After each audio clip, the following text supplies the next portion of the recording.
in here from Laguna Beach, California. I'm on vacation this week in the beautiful southern, they call it the South Coast over here in California. That's amazing. Such a gorgeous part of the country and great time to be there. As for me, I'm calling in from deep in the woods in Connecticut, way up north in a little town called Washington. Well, I am really excited to talk to you today. I know you're going to have so much interesting insight to share with our audience, so thank you again for taking time. And I want to start by asking you about your career. You've had a fantastic, really interesting career trajectory. I've had a really good time getting to learn a little bit more about the things that you've done during your career. Tell me about your career path and tell me about your work, what you're working on today. Yeah, absolutely. Thank you. So when it comes to talking about the career, I can look at it in hindsight and make a lot of sense of it, right? It turns out that's usually the case.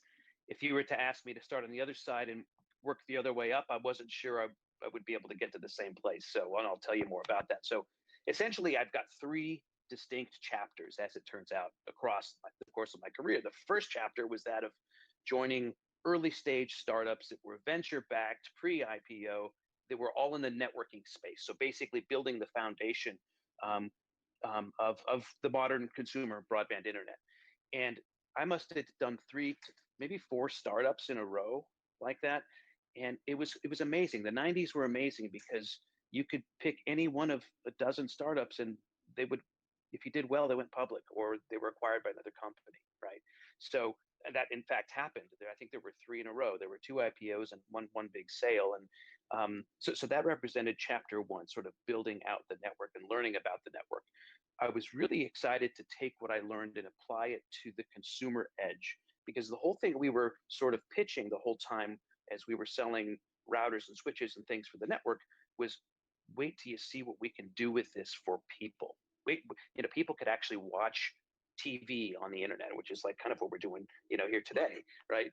So after pitching that for so many years, I was ready to start building some of that stuff, some of that value on top of these pipes, and so I started.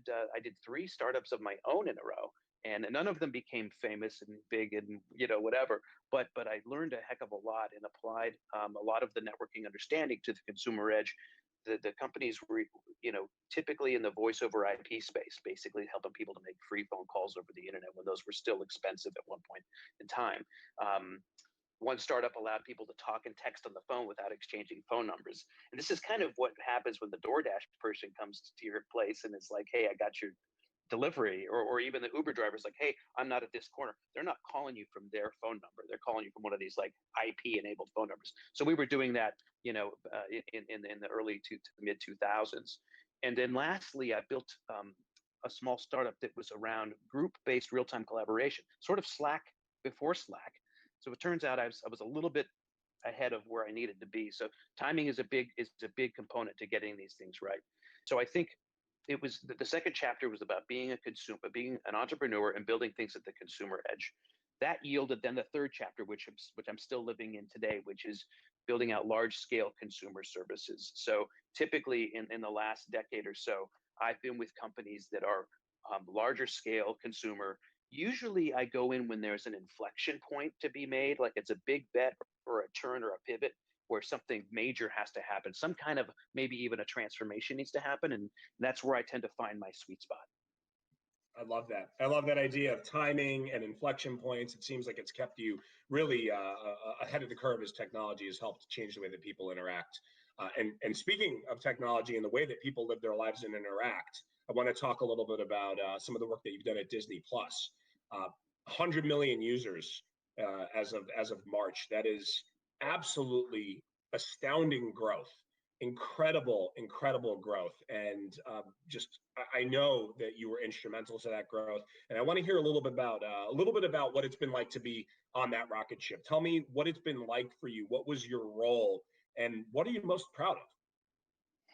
Yeah, and by the way, to your point of rocket ship, I remember there's a guy. He's a venture capitalist in Silicon Valley called I don't know if you know him, Ron Conway. Ron Conway. He's been around the valley for years, and he was quoted, and I think he even told me this one time: if you have a chance to get on the rocket ship, jump on, regardless of what you're doing. Yep. It's going to be jump on. Take any seat you can, right? That's exactly right. In the case of Disney Plus, absolutely, it's been a rocket ship. It was actually a rocket ship even before the pandemic, which is wild. I mean, I think if I recall, 10 million people signed up day one, right?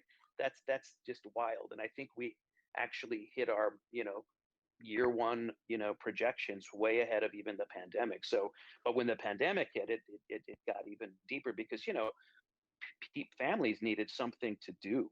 They needed some way to escape what we were dealing with or to process what we were dealing with. And it turns out that the content that comes through at Disney Plus, these are some of the the best, greatest, finest stories ever told. Absolutely. My role in that though was to really define what to build for our subscribers over what period of time, and measure what looks good and how that's successful.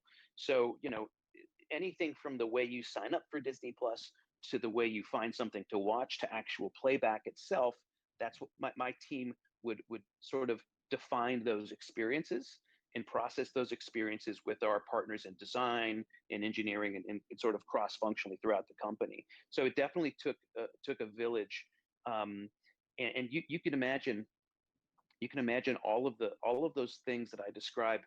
Those, we call them customer journeys, right, in the business, that you would go through. I would basically assign a team to each one of those so that we can go very, very deep and get very, very tight on all of them. And that's really what we did. And I guess the other big part of it was expanding internationally. My team led that expansion to over 50 countries in Europe, LATAM, some parts of APAC. And I think if I'm telling you what I'm most proud of, there's two ways to answer that. One is on the business side. I'm most proud of the fact that as most of the Walt Disney Company was unfortunately shut down, we were able to carry the company forward and drive value, right, and kind of transform. And I think this might be one of the biggest digital transformations in the media business has ever seen. That's on the business side. But on the personal side, this is where I really resonate.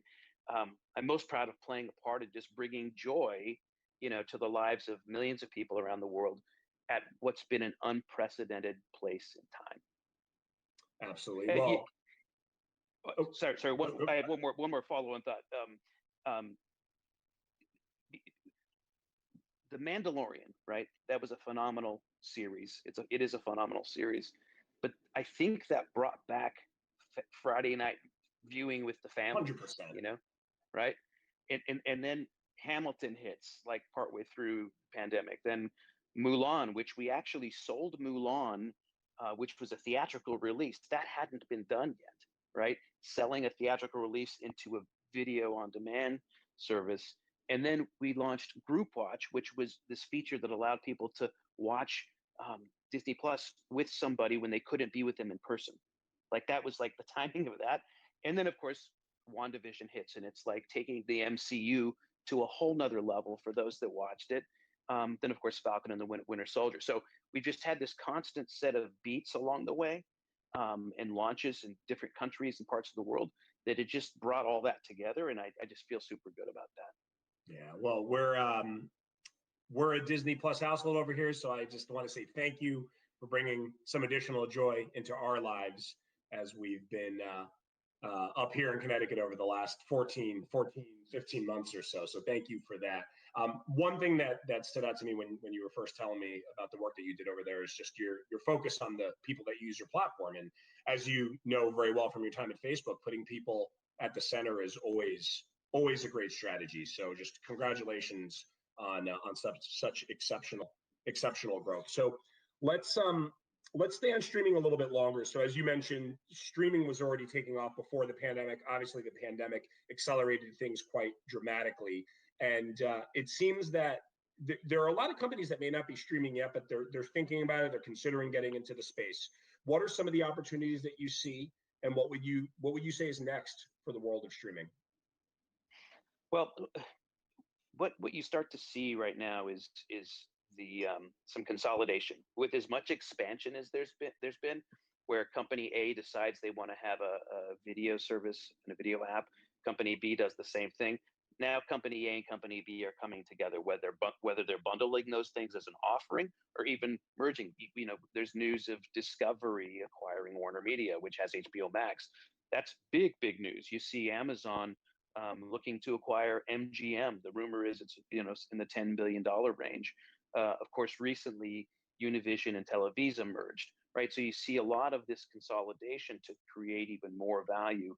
I think what happens is a lot of these companies get started and they realize, in the case of AT&T, they realize that wasn't their bag, that wasn't their business, so let's move it on out. They want to stick with telecommunications, but everybody's got to give it their try. Like in the case of Amazon, it's a part of Amazon Prime, right? So the if they add MGM, if they add the Bond movies to Amazon Prime, that's just one more reason to keep that account, right? 100%, That yeah, that Prime completely account. agree.